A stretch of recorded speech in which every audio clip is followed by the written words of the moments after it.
Hello everybody, welcome back to my channel. My name is Zara and today I'm going to be recommending you adult fantasy recommendations. And when I say this, I mean I'm specifically going to recommend you series and books that actually have adult characters. And so these are people in their 20s, 30s, sometimes even older than that. These aren't books that have young characters. Apart from maybe one recommendation where it's a series and the first book they are young but they age up over the books. I'm sick of reading fantasy books that have, 10-year-olds, 12-year-olds, teenagers. I like my books with adults in them, and so with that in mind, let's start off the video. So the first book that I'm going to recommend you is The Curse of Shalon by Lovis McMaster Bujold. Our main character, Kazaril, is 35 years old.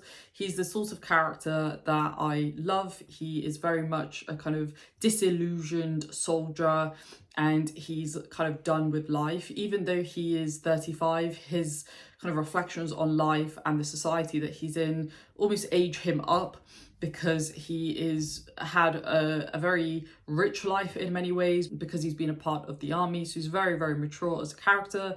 The Curse of Shalon is a book that I've talked about many times on my channel, and I still think it is very underrated. We're essentially following Kazaril as he goes back home and events ensue, and he is trying to piece together what is happening. This book does function as a standalone. There are other books in this series, but this book very much functions as a standalone. This is the only book with Kazaril as a main character, and so you can read it in a very contained way. Kazaril to this day is one of my favourite characters of all time, and I think a big part of that is because of how wise he is and because of the experiences he has had in his life. The next book I'm going to recommend is Legend by David Gemmell. This is a multi-POV story, and one of the main characters that we follow is a man called Druss.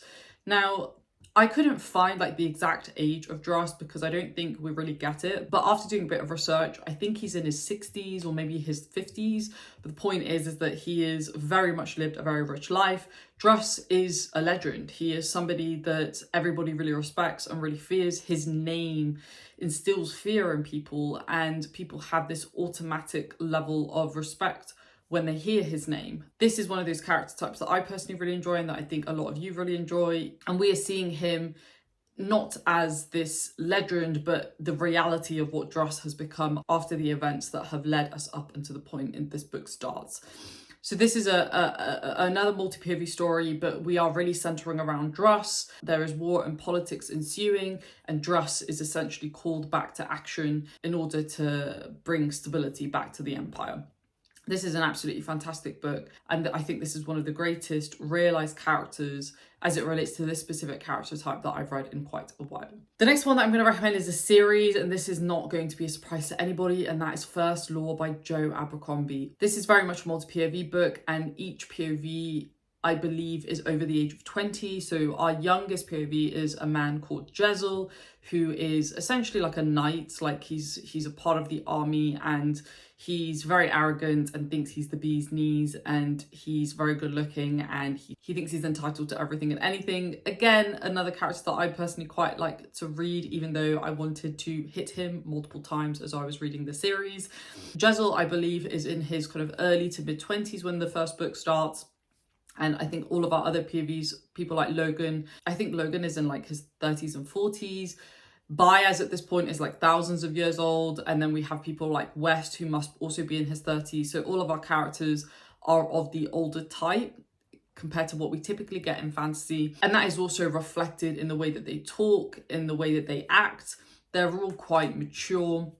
And I would say this series overall is quite mature as well. The next book I'm going to recommend is The Winter Road by Adrian Selby. This is one of my favourite grimdark fantasy books, and I haven't talked about it in a while, and so I need to put it back onto people's radar because I do think this is still a very underrated read. Our main character, Tia Amundsen, is one of my favourite characters of all time, and she is an ex-mercenary turned merchant. She must be around kind of her late 20s, 30s, quite easily. She's definitely not a younger character type. She's lived an incredibly rich life up until this point, and by the time that we meet her, she's kind of ready to explore the next part of her life. So she's already lived a pretty rich life, and now we're seeing her try to turn to a better life in a way. The plot of this book is that we are following Tia as she tries to improve the standards and the living of the people that she cares most about. She is essentially trying to create a trade route between two different parts of the world that isn't full of violence and death, and that can ensure trade thrives in this society. There's a lot of politics, there is a decent amount of violence, and this is the sort of book that relies not only on the physical capability of our main character and the other characters, but also it relies on her smarts and her intelligence and her ability to be able to maneuver herself into situations that will work to her and her people's favor. Tia she's very intelligent, she's incredibly capable, and she is the sort of character type that, you know, you can tell she's gained that wisdom from this rich life that she's already lived. This is a fantastic standalone fantasy book that more people need to read, and I will keep banging on about it because it has one of the best adult fantasy characters that I've ever read. The next one I'm going to recommend is a series, and that is The Long Price Quartet by Daniel Abraham. Now, the one disclaimer I have as it relates to this book is our characters are quite young in the first book. This is a 4-book series, and in the first book, our characters, I think they're pretty young. They're like children bordering into teenagehood. But as we get to the second book, they are in their 20s and their 30s, and each book they age up by about another decade, like another 10 to 15 years. So by the time that we get to the end of book 4, they're in their 60s. We're seeing them go through the trajectories of their lives, and we're seeing them having to deal with the challenges that come with each decade. And that's not just from a personal perspective, but also from the perspective of the broader world and what is happening. War is at the center of this world, and politics is at the center of this world. And so we are seeing our characters gain more experience, get more intelligent as they realize how they have to play the chess cards in order to fulfill their respective goals. This is an especially satisfying series because, as I said, we are really seeing these characters in each decade of their life, and we're seeing how they're utilizing what they've learned to better them and their people. Absolutely incredible series. One I definitely recommend reading pretty quickly in between the books. Like, I wouldn't take large gaps between these books because they're incredible intimate character studies that really follow fascinating people that any one of us could know. The next one I'm going to recommend, and I have 2 left, is another series, and that is The Earthsea Cycle by Ursula K. Le Guin. Ged, our main character, I believe is about 30 years old, and again, he is another character that you can tell has already lived a very rich life before we are introduced to him. By the time that we get to the last book, he is in his kind of 40s to 50s, and so again, we are following this character through the trajectory of his life. We're seeing him wise up, we're seeing him kind of also come to terms with the decisions that he's made, which I would also say applies to Long Price Quartet, and how those decisions have long-lasting consequences on not only the individuals involved, but also the broader world. The Earthsea Cycle is also an amazingly magical world. A lot of these books that I've recommended don't necessarily have like tons and tons of magic, even though they are very much fantasy series or standalones.